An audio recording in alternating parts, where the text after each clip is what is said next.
Harlequin best-selling author collection and HarperAudio present Lionhearted by Diana Palmer, performed by Todd Mclaren.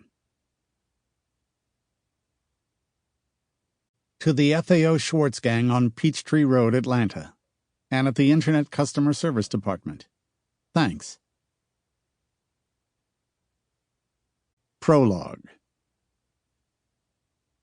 Leo Hart felt alone in the world. The last of his bachelor brothers, Ray, had gotten married and moved out of the house almost a year ago. That left Leo alone, with an arthritic housekeeper who came in 2 days a week and threatened to retire every day. If she did, Leo would be left without a biscuit to his name, or even a hope of getting another one, unless he went to a restaurant every morning for breakfast. Considering his work schedule, that was impractical.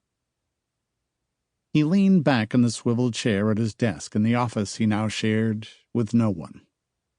He was happy for his brothers. Most of them had families now, except newly married Ray. Simon and Tira had 2 little boys. Cag and Tess had a boy. Corrigan and Dory had a boy and a baby girl. When he looked back, Leo realized that women had been a missing commodity in his life of late. It was late September. Roundup was just over, and there had been so much going on at the ranch with business that he'd hardly had time for a night out. He was feeling it. Even as he considered his loneliness, the phone rang. "Why don't you come over for supper?" Ray asked when he picked up the receiver.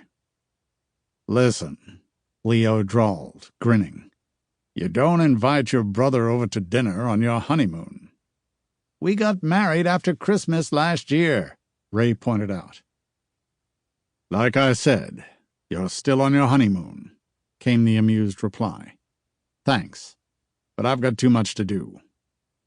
"Work doesn't make up for a love life." "You'd know," Leo chuckled. "Okay. But the invitation's open whenever you want to accept it." "Thanks. I mean it." "Sure." The line went dead. Leo put the receiver down and stretched hugely, bunching the hard muscles in his upper arms. He was the boss as much as his brothers on their 5 ranch properties, but he did a lot of the daily physical labor that went with cattle raising, and his tall, powerful body was evidence of it. He wondered sometimes if he didn't work that hard to keep deep-buried needs at bay. In his younger days, women had flocked around him, and he hadn't been slow to accept sensual invitations. But he was in his 30s now, and casual interludes were no longer satisfying. He'd planned to have a quiet weekend at home, but Marilee Morgan, a close friend of Janie Brewster's, had cajoled him into taking her up to Houston for dinner and to see a ballet she had tickets for. He was partial to ballet, and Marilee explained that she couldn't drive herself because her car was in the shop. She was easy on the eyes, and she was sophisticated. Not that Leo was tempted to let himself be finagled into any sort of intimacy with her. He didn't want her carrying tales of his private life to Janie, who had an obvious and uncomfortable crush on him. He knew that Marilee would never have asked him to take her any place in Jacobsville, Texas, because it was a small town, and news of the date would inevitably get back to Janie. It might help show the girl that Leo was a free agent, but it wouldn't help his friendship with Fred Brewster to know that Leo was playing fast and loose with Janie's best friend. Some best friend, he thought privately. But taking Marilee out would have one really good consequence. It would get him out of a dinner date at the Brewster's house. He and Fred Brewster were friends and business associates, and he enjoyed the time he spent with the older man. Well, except for 2 members of his family, he amended darkly.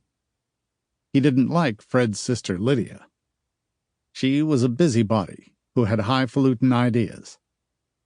Fortunately, she was hardly ever around, and she didn't live with Fred.